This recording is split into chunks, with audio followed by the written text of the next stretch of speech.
Acts chapter 14. Bold faith in a hostile world. What do you do when the people you help turn against you? Acts 14 shows us what it means to keep preaching and healing, even when it costs everything. This chapter is full of miracles, misunderstanding, and bold, unshakable faith. Acts 14th chapter reads as thus.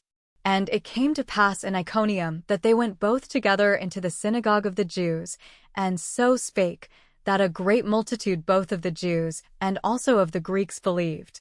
2. But the unbelieving Jews stirred up the Gentiles, and made their minds evil affected against the brethren. 3 long time therefore abode they speaking boldly in the Lord, which gave testimony unto the word of his grace, and granted signs and wonders to be done by their hands. For but the multitude of the city was divided, and part held with the Jews, and part with the apostles. 5. And when there was an assault made both of the Gentiles, and also of the Jews with their rulers, to use them despitefully, and to stone them. 6. They were ware of it, and fled unto Lystra and Derbe, cities of Iconium, and unto the region that lieth round about. 7. And there they preached the gospel. 8. And there sat a certain man at Lystra, impotent in his feet, being a cripple from his mother's womb, who never had walked. 9. The same heard Paul speak, who steadfastly beholding him, and perceiving that he had faith to be healed. 10. Said with a loud voice, Stand upright on thy feet. And he leaped and walked. 11. And when the people saw what Paul had done, they lifted up their voices, saying in the speech of Iconium, The gods are come down to us in the likeness of men. 12. And they called Barnabas Jupiter, and Paul Mercurius, because he was the chief speaker. 13. Then the priest of Jupiter, which was before their city, brought oxen and garlands unto the gates, and would have done sacrifice with the people.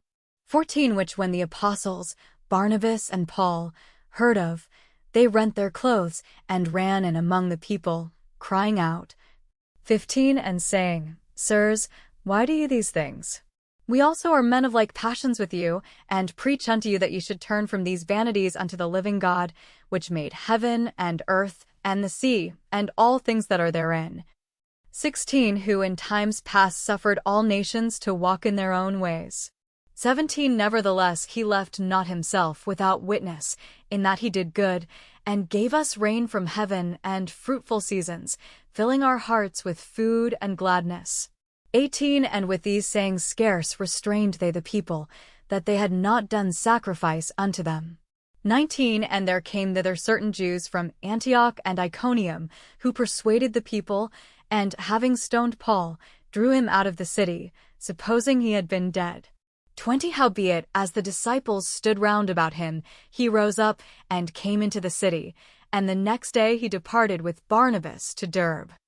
21. And when they had preached the gospel to that city, and had taught many, they returned again to Lystra, and to Iconium, and Antioch.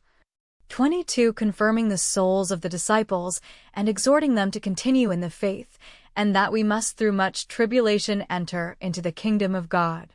23. And when they had ordained them elders in every church, and had prayed with fasting, they commended them to the Lord, on whom they believed. 24. And after they had passed throughout Pisidia, they came to Pamphylia. 25. And when they had preached the word in Perga, they went down into Italia. 26. And thence sailed to Antioch, from whence they had been recommended to the grace of God for the work which they fulfilled.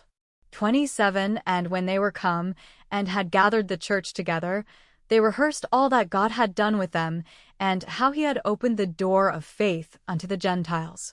28. And there they abode long time with the disciples. The moment that stands out most is when Paul gets stoned, dragged out of the city, and left for dead. But what does he do? He gets back up and goes right back in. That's the kind of faith we need, unshaken by rejection, driven by purpose. What part of Acts 14 stood out to you most? Drop a comment or leave your verse in the comments. And don't miss chapter 15. The church faces a big decision that still affects us today.